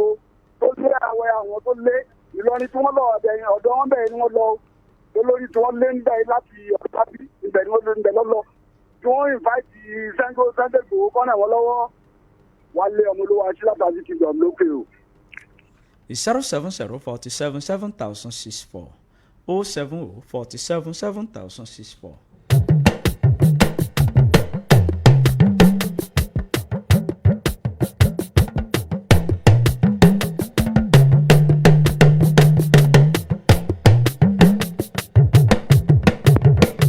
Hello.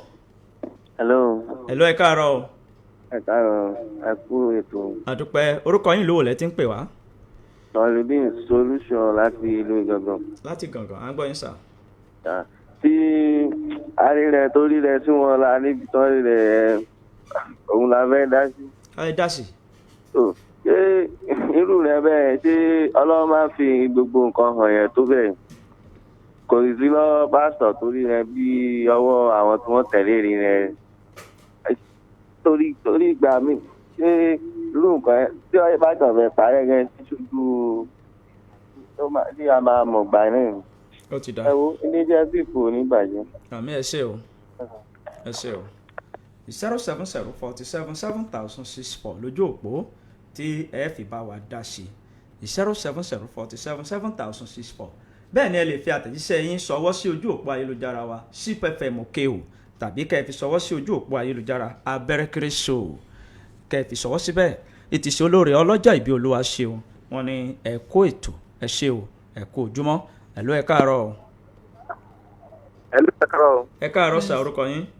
Ẹ kú sí akọ́tò Ṣẹ́gun Ọlápọ̀dé láti Ọ̀kàkà. Láti ìlú Ọ̀kàkà, ń gbọ́ yín sà. Lórí ètò ààbò ẹ̀dẹ̀mí náà fẹ́ dá sí. Ọyẹ ìdá sí. A rí i pé nǹkan tá a máa ń tẹ mọ́ nígbà gbogbo ni wọ́n yẹ kí wọ́n wá àwọn ìjà tó mọ́jú fún àwọn ẹlẹ́ṣọ́ aláàbò. Wọ́n kàn fẹ̀mí àwọn awọ́gbọ́n yẹn ṣòfò lásán ni. Wọ́n yẹ pé àwọn agbésùnmọ̀mí yẹn jẹ́ tó lágbára náà ń gbé káàkiri. Mo wá rọ ìjọba ìpínlẹ̀ Ọ̀yọ́. A rí i pé wọ́n ní ń bọ̀ àwọn làádẹ́dẹ́. Ká múra sílẹ̀ o. Àbọ̀ Ọlọ́run sì dájú lórí ayé wa. Àmín o, àmín ẹ ṣé o. 070-47-7064 070-47-7064 lójú òpó ayélujára Bọ́lájí Olúwaṣẹ́gun wọn kí wa bẹ́ẹ̀ ni Ọlánrewájú Kọ́ìndé àwọn náà wọn kí wa láàárọ̀ yìí Látífà Àtàjọrọ̀ wọn ti kí wa 070-47-7064 070-47-7064 Akínwùmí Abọ́sẹ̀dé Alákà Saheed. Hello. Hello, ẹ káàárọ̀. Ẹ káàárọ̀, orúkọ yín o. Ẹ kú ètò. Ọlọ́run ló ń ṣètò. Ìyá mẹ́ta láti ìlú Ìṣẹ̀mí ilé. À ń gbọ́ yín mà. tí Ìlọrin tí àwọn agbésùnmọ̀mí lọ gbà lẹ́ẹ̀mí àwọn èèyàn Ọlọ́run aláàánú kò fi ààbò bò wá ní Nàìjíríà wa yìí. Èmi fi àsìkò yìí rọ àti ààrẹ àtàwọn gómìnà wọ́n ṣèpàdé lórí àwọn ọdẹ sọ̀lúdẹ̀rọ̀ kí wọ́n gbà wọ́n kí wọ́n ṣọ̀ kí wọ́n fi wọ́n sí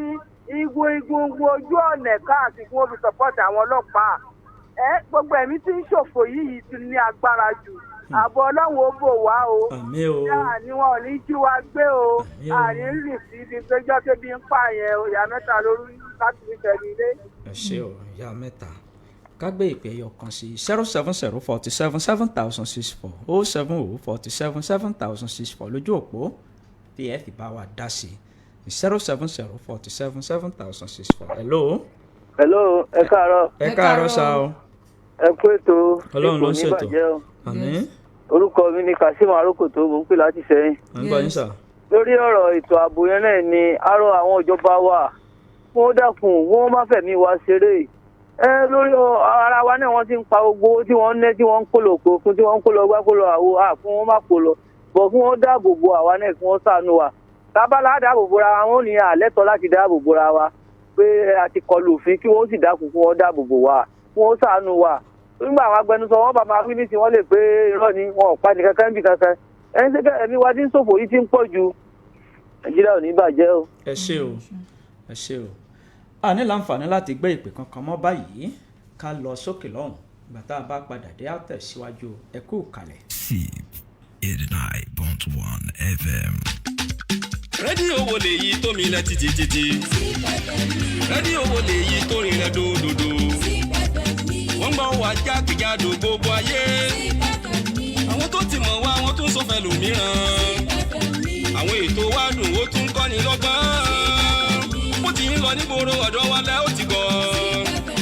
nínú ìròyìn àtayọ̀ wọn àwọn ètò wa ketí ní gbèsè wọ́n ṣáà ní àrídùnnú rédíò SIP FM ní inú ìròyìn àtayọ̀ wọn àwọn ètò wa ketí ní gbèsè wọ́n ṣáà ní àrídùnnú rédíò SIP FM ní SIP FM 89.1 ẹ máa gbọ́.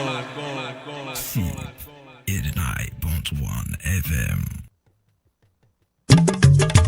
ojúlówó ohun tó yọnu ìdodo nídajì ara SIP 89.1 FM ní gbogbo ènìyàn ń polówó ọjà tí wọ́n fi ń jèrè rẹpẹtẹ olókoòwò ńlá olókoòwò kéékèèké ẹ máa bọ̀ ìrọ̀rùn ló bá dé lọ́dọ̀ tiwa èrè lobìnrin ń jẹ lábọ̀ ọjà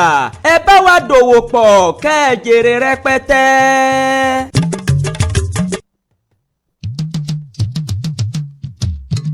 oògùn kan tún ti dé. gbogbo ọmọ orílẹ̀-èdè nàìjíríà nílé lóko lẹ́yìn odi ẹ kú oríire àyájọ́ òmìnira tọdún 2025 òmìnira náà kò ní di omi ìnira fún gbogbo wa ò ẹ ṣàmì ẹ̀. iléeṣẹ́ rala pensions wọ́n tún gbé àrà tuntun dé o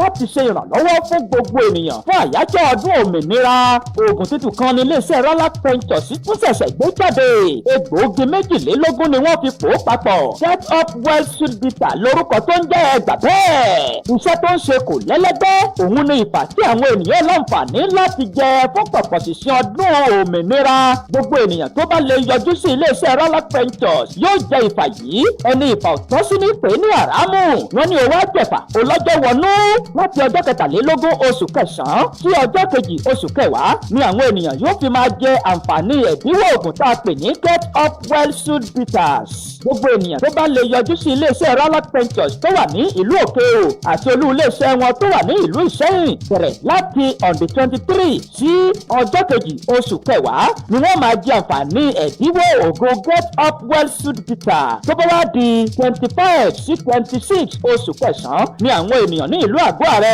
wọ́n máa fi ojú rinjú pẹ̀lú aláàjì àbọ̀ lọ́rẹ tí wọ́n jẹ́ aláṣẹ àti olùdarí iléeṣẹ́ rala pensions pẹ̀lú jíjẹ ẹ̀dínwó ògùn get up well sweet bitters èyí ènìyàn wa ní ìlú ìṣẹ́yìn 27 sí 28 oṣù kẹsàn-án ni ẹ máa ṣalábàápàdé aláàjì àbọ̀ lọ́rẹ̀ on the 29 oṣù kẹsàn-án ni aláàjì ó tún padà sí ìlú òkèèrò títí yóò fi di ọjọ́ 2 oṣù kẹwàá ẹ̀rọ ìbáraẹnisọ̀rọ̀ yìí ni kẹ́ ẹ máa pè wọ́n sí 090-6382-2370 iléeṣẹ́ rala pensions lónìí pírí la ó máa ta o. ó tún ti dé òkìlóde ògùn yìí ni ògùn wo ni tilẹ̀kùn lẹ́yìn lógun omi gbàmóge ẹ máa ra mọ́ sweet bitter kó mọ́lẹ̀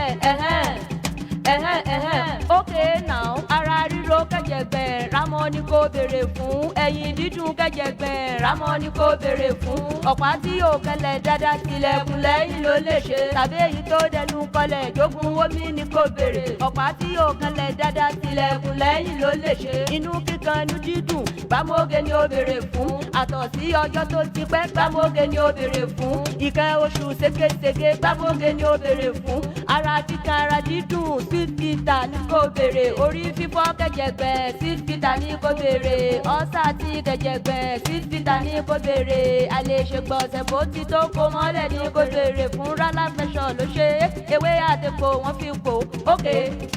09027249106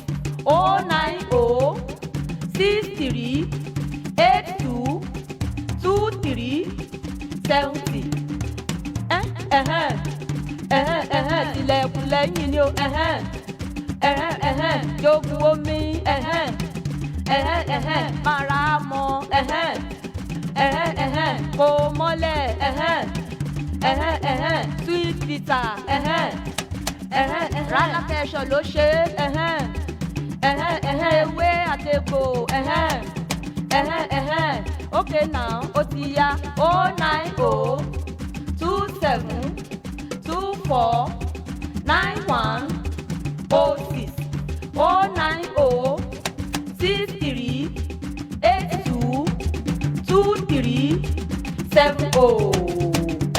tilẹ̀kùn lẹ́yìn ló lè ṣe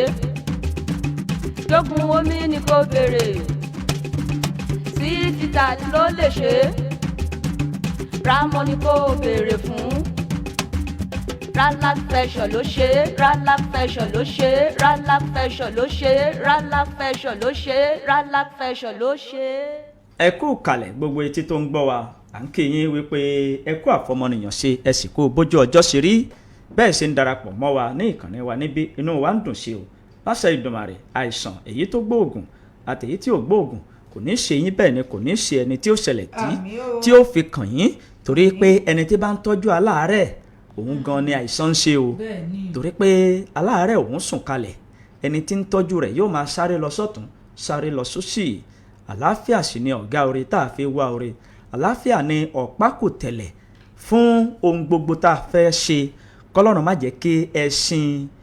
àlàáfíà wa kí ẹsẹ̀ rẹ̀ kó dá o ká sì máa wà ní àlàáfíà ara kó péye ọmọ nígbà tá a wà ní ilé ẹ̀kọ́ pàyàmọ́rí a máa ń kọrin kan pé pírí la ó máa ta pérépéré pírí la ó máa ta òtútù kì í mẹ́ja lómi péré la ó máa ta kóbókóbó kóbó la ó máa ta kóbókóbó kóbó la ó máa ta òtútù kì í mẹ́ja lómi péré la ó máa ta. abala tá a wà yìí níléeṣẹ́ Ralac Ventures ni wọ́n ṣe onígbọ̀wọ́ rẹ̀ tí wọ́n sì fi sọrí pọ̀pọ̀ sísìn àyájọ́ ọdún òmìnira orílẹ̀-èdè Nàìjíríà láti jẹ́ kí àwọn ènìyàn kí wọ́n jẹ àǹfààní ẹ̀dínwó oògùn mẹ́ta ni wọ́n láǹfààní láti jẹ àkọ́kọ́ òun ni Get Up Well Sweet Bitter wọ́n ṣẹ̀ṣẹ̀ ṣe àgbéjáde egbòogi yìí ni Get Up Well Sweet Bitter bẹ́ẹ̀ ni ẹ̀dínwó oògùn ó tún wà lórí sweet bitter fúnra ẹ̀ pẹ̀lú máa ra mọ́ àwọn nǹkan wọ̀nyí ni àwọn ènìyàn yóò láǹfààní láti jẹ ẹ̀dínwó oògùn wọ́n sì tún ṣe àwọn oríṣiríṣi nǹkan ṣùgbọ́n gẹ́gẹ́ bá a ṣe mọ̀ wípé a kì í mọ ìyá ọ̀ṣọ́ ju ọ̀ṣọ́ lọ àti wípé ẹnu oníkàn ni a ti gbọ́ pọ̀n ẹnu atafà láti gbọ́ mọ̀ọ́tá wọ́n ti lọ káàkiri wọ́n lọ sí ìlú àgọ́ ààrẹ wọ́n lọ sí ìlú ìṣẹ́yìn nínú fọ́nrán jíngùn ẹ rí wípé wọ́n ní ọjọ́ 29 oṣù kẹsàn-án ni Alhaji ó tún padà sí ìlú òkè o títí di ọjọ́ 2 oṣù kẹwàá ṣé irọ́ ni ṣé lóòótọ́ ni báwo làwọn ènìyàn ṣe ya sí iléeṣẹ́ wọn sí nígbà tí wọ́n wà ní ìlú àgọ́ ààrẹ àtìgbà tí wọ́n wà ní ìlú ìṣẹ́yìn ọ̀rọ̀ ti kọjá yí pé ká máa fi dúdú bo àwọn ènìyàn lójú a ó ṣe ojú òpó kalẹ̀ lónìí láti jẹ́ káwọn ènìyàn pè wọlé ṣé àwọn ènìyàn ṣé wọ́n bá bẹ́ẹ̀ ṣé wọ́n rin irinṣẹ́ yìí ṣé wọ́n ṣàyẹ̀wò. Alhaji ti wà níkàlẹ̀ nínú yàrá agbára lórí ètò wa fún títí òwúrọ̀ òní. Ẹ káàárọ̀ o Alhaji. Ẹ máa káàárọ̀ atọ́kùn, a kú òjò yìí, a kí gbogbo ọmọ Nàìjíríà pàápàá jùlọ gbogbo àwọn àgbẹ̀, a kú oríire òjò tó wọlé. Wọn ọba èyí tó kún pẹ̀lú ògo Ọlọ́run, Ọlọ́run ojú mú yẹ́sì fún gbogbo wa. A ní sòwò sọ́ọ̀tì nítorí inú kágbé oṣooríire láràlú náà oṣooríire àti gbogbo sẹ́tẹ́nì kọ̀ọ̀kan ṣe. A kí yín lọ́pọ̀lọpọ̀ pàápàá jùlọ gbogbo ẹ̀yin tí ẹ̀ ń wá sí iléeṣẹ́ wa tí gẹ́gẹ́ bí àdéhùn tá a ṣe fún àyájọ́ àkànṣe ọdún òmìnira tí a ní á ṣe ẹ̀dínwó oògùn fáǹfààní ọmọ Nàìjíríà. So àwọn yẹn jáde lọ́pọ̀lọpọ̀ atọ́kùn ní ìlú òkè London 23 wọ́n jáde wá, bákan náà ní ìlú àgọ́ ààrẹ wọ́n jáde wá lọ́pọ̀ yanturu, àwọn tó wá láti Sẹ̀pẹ̀tẹ̀rí, àwọn tó wá láti Kìsì, àwọn tó wá láti Ṣakí, Agúnrege, bákan náà ní ìlú Ìṣẹ́yìn, èrò ti Ìṣẹ́yìn tí ẹ̀ ní kí ní ṣèwọ̀n ni, ẹni tó wá látọ̀yọ́, ẹni tó wá láti Ìbàdàn, even gan àwọn ará Ọ̀yọ́ kan tún wá tó yẹ pé oko kan ni wọ́n ti wá láti Ọ̀yọ́ tó yẹ pé ó tún súnmọ́ Ògbómọ̀ṣọ́ tí wọ́n wá àdúgbò lọ́dọ̀ Ọlọ́run. Wọ́n ní ẹni tó ń jẹ sàrà lọ́gá ẹni tó ń ṣe sàrà, àdúpẹ́ fún yín lọ́pọ̀lọpọ̀, gbogbo ohun tẹ́ra pẹ̀lú ògo Ọlọ́run, Ọlọ́run àbá ló ń sábàbí, Ọlọ́run ọba lọ́bọ ológun. Ẹ̀ríkẹ́ gbogbo ìgbà ni máa ń sọ lórí gbogbo ètò yìí pé alágbára kan tá a lè ṣe, Ọlọ́run nìkan làwa náà ń ké pé tá a bá tún fún ọlọ́gùn tán á tún ra ọsọ lọ́run pé tó ìgbàgbọ́ tẹ́nì yìí tó fi wá pẹ̀lú Ọlọ́run wọlọba tó láàfíà lọ́dọ̀ lóò fún yẹn. Iléeṣẹ́ wa ẹ̀dẹ́ pé mẹ́bọ wá ayẹ kìnìún kan wò à ń wòye pẹ̀ ní lẹ́yìn ewé àti egbò àti àyẹ̀wò tìgbàlódé tá a fi ń ṣiṣẹ́ wa. Nǹkan tẹ́ ń sọ ni wípé ẹ kì í tẹ yẹ̀pẹ̀, kò sí ohun tó jọ ń lè ṣe rárá, wo yẹ̀pẹ̀, kò sí ohun tó jọ ń lè ṣe rárá, ẹ̀yẹ́ sì dáfá, kò sí ohun tó jọ ń lè ṣe rárá. Alhaji atọ́kùn, lórí ètò tòní ẹ ti lọ láti ìlú Òkè-Ò lẹ ti bẹ̀rẹ̀ ẹ̀dínwó oògùn láti on the 23 ẹ lọ sí ìlú àgọ́ ààrẹ, ẹ lọ sí ìlú Ìṣẹ́yìn. Ìnífẹ́ ká rojọ́ púpọ̀ lórí ètò tòní, àwọn nǹkan tó ṣe kókó ká tètè lọ síbẹ̀, á wá ṣe ojú òpó kalẹ̀ torí pé ẹ̀rí máa jẹ́ mi ìṣó, ó ṣe kókó kákan má kàn jókòó nínú yàrá agbára ń bí ká má máa fi àtàmọ́ mú àtàmọ́ àwọn nǹkan tó ṣe kókó tẹ́ ẹ fẹ́ kí àwọn ènìyàn kí wọ́n mọ̀ ọ̀ya ṣìdè rẹ̀ gan sàn. Ẹ ṣe atọ́kùn gẹ́gẹ́ bá a ṣe sọ pé èní on the 29 la fi àdàgbà ètò rọ̀ yóò parí lọ́ndì 2 nínú oṣù tuntun yìí. A ti ní ẹ̀rọ ìgbàlódé tó jẹ́ pé ó ń ṣàyẹ̀wò nínú ara ẹni, gbogbo iṣẹ́ ń fà mí so ni, iṣẹ́ mi ń kéle ni, àìlènàró ẹ̀yìn pẹ̀lú yọ̀ǹda Ọlọ́run àti gbé àwọn ẹ̀rọ yẹn débi tó yẹ pé àwọn èèyàn jàǹfààní rẹ̀ nílùú Ìṣẹ́yìn. Lánàá látàárọ̀ wọn ti múná wá ẹ̀rọ kíní látàn, ẹ̀rọ amúnáwá látẹ̀ títí tó fi tó nǹkan bíi aago 3 ọ̀sán wọn tó dá iná yẹn padà kó tó di pé à ń lo iná ìtìjọba. Lẹ́ni pẹ̀lú ògo Ọlọ́run gbogbo ẹni ó bá ti wá sí ìlú Òkè-Ò àti ṣètò iná ń bẹ o, iná tún bẹ dàkejì á ṣètò pẹ̀lú tí ó jẹ́ pé wọ́n jẹ ìjáyé gbádùn lórí ẹ̀rọ tí ẹsẹ̀ṣẹ̀ ra yìí pẹ̀lú yọ̀ǹda Ọlọ́run pẹ̀lú ògo Ọlọ́run gẹ́gẹ́ bí a ṣe àdéhùn pé Get Up Well Sweet Bitter ẹ̀dínwó ń bẹ fàṣẹ kó jáde ni àwọn èèyàn dẹ̀ ti ń lò tí wọ́n ń dúpẹ́ lọ́dọ̀ Ọlọ́run. Bákan náà ni ẹ máa ra mọ́ ẹ̀dínwó ń bẹ fún, bákan náà ni Sweet Bitter ẹ̀dínwó ń bẹ fún gbogbo àwọn ohun tá a kà yìí. Olú iléeṣẹ́ wa níṣẹ́yìn àtòkè-Ò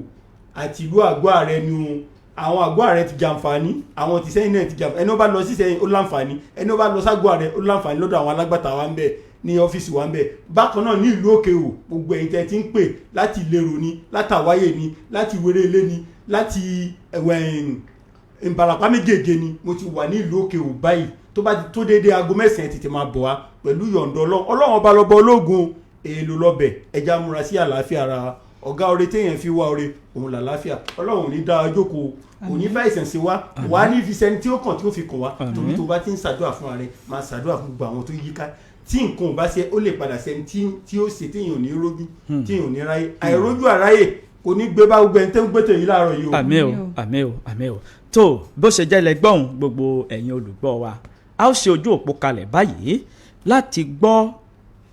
ká gbọ́ ọ̀rọ̀ padà láti ọ̀dọ̀ àwọn aráalé àwọn tí wọ́n ti wá sí iléeṣẹ́ yín bóyá lókè òní o ìlú àgọ́ ààrẹ ni wọ́n lọ ní o ìlú Ìṣẹ́yìn ni o nǹkan tẹ́ ẹ bá ń bẹ̀ tẹ́ ẹ rí tẹ́ ẹ rà bó o ló ṣe sí ẹ jẹ́ káwọn èèyàn ó mọ̀ ayé ti kọjá wípé ká máa parọ́ bí irọ́ bá lọ lógún ọdún ọjọ́ kan ṣoṣo lòótọ́ ọba irọ́ sì kọ́ bí irọ́ sì ni ẹ̀jẹ̀ á gbọ́ 07047777064 07047777064 ní ojú òpó tí ẹ fi sọ ohun kan nípa iléeṣẹ́ Ralac Ventures pàápàá jùlọ àwa tá a ti lọ síbẹ̀ tá a ti lọ ra oògùn kan tàbí èkejì. hello ẹ káàárọ̀ ẹ káàárọ̀ o. ẹ kú ojúmọ́ orúkọ yín o. ìyálóde láti tèdè ni. láti ìlú tèdè. bẹ́ẹ̀ni. à ń gbọ́ yín mà. mò ń gbà fóògùn wọn ọlọ́run tí ń fún wọn ṣe ò ní padà lẹ́yìn wọn. àmín. èwo nínú oògùn wọn ò lè rà. pálẹ́nítọ̀ àbáwo lẹ̀ ń pè é. kí lẹ pè é. èmi ọmọ pálẹ́nítọ̀ wọn polo rẹ̀ mọ́ lọ́ọ́ rà á lágọ̀ọ́ ọmọ mi rà fún mi. wọ́n rà fún mi. sweet bitter ni wọ́n rà. sweet bitter. sweet bitter ni wọ́n rà sweet bitter ni wọ́n rà. ẹ ṣe ọlọ́run ojú ọba yín lára. ẹ ṣe màmá láti ìlú tèdè kì í ṣe wípé kákan máa rojọ́ sáá òun ni gbogbo nǹkan wà fún. ẹ jẹ́ ká gbọ́ ọ̀rọ̀ padà látọ̀dọ̀ àwọn aráalé torí wípé nǹkan tó ń jáde nílé iṣẹ́ yín aláàjì kì í ṣe wípé ẹ lè lò ó fúnra yín àwọn ènìyàn yín wọn ò lè lò ó fúnra wọn. àwọn ènìyàn tí à ń bá sọ̀rọ̀ yìí àwọn náà ni à ń sọ pé kí wọ́n ṣe kí wọ́n bá yín dòwò pọ̀ kí wọ́n lò ó a sì fẹ́ gbọ́ ọ̀rọ̀ padà. hello. ẹ káàárọ̀ o. ẹ káàárọ̀ orúkọ yín o. mo fẹ́ béèrè orúkọ mi ní Ibrahim Ẹlẹ́wà láti òkè. yes. mo fẹ́ béèrè pé tí wọ́n fẹ́ wá ṣe àyẹ̀wò yẹn pé kí lè máa mú lọ́wọ́ ni. ẹ mú owó àyẹ̀wò yẹn dání ẹ dẹ̀ mú tẹ́ fi ra oògùn tó bá jẹ mọ́ ìlera ara yín. ẹ ṣe o 07047777064 07047777064 hello ẹ káàárọ̀. ẹ kú ojúmọ́ o. ẹ kú ojúmọ́ ni o. mo kí olùdásílẹ̀ iléeṣẹ́ Ralac Ventures dáadáa wọ́n máa tẹ̀síwájú alábọ̀ ọlọ́run gba àwọn tó bá ti débẹ̀ ẹ̀hún ara wọn máa dá wọ́n jẹ́ kí iléeṣẹ́ chief fm náà pé iléeṣẹ́ náà ò ní jábọ̀ ẹni tó olùdásílẹ̀ rẹ̀ àmín o wọ́n máa tẹ̀síwájú. àmín. oògùn wo lẹ ti rà ní iléeṣẹ́ Ralac Ventures. láti gbámóge. gbámóge lẹ́yìn gbámọ́. ẹ la gbámú. ẹ̀yin mẹ́nu ẹ̀. àárẹ̀ ò ní fi ara wa sí gbé. wọ́n ní àwọn gbámọ́gbámóge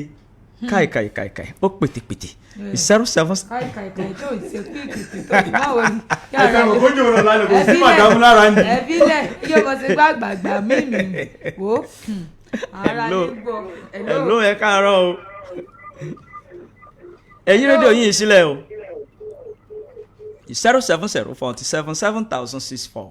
07047777064 kí ló burú ń bi káìkàìkàì. èmi ò mọ̀ ni mo ní ó burú aláàjì ṣe a sọ pé nǹkan burú èmi ò ní nǹkan burú. ó pìtìpìtì kí ló burú. kódà ọlọ́mọ ajé pìtìpìtì ayé báyàn. iná pìtì. hello. hello ẹ káàárọ̀ o. ẹ káàárọ̀ sà orúkọ yín. láti ìlú Igbóọrà. à ń gbọ́ yín sà. mo fẹ́ béèrè ọ̀kan lọ́wọ́. lọ́wọ́ aláàjì. ó yá ìbéèrè. ó yá ìbéèrè.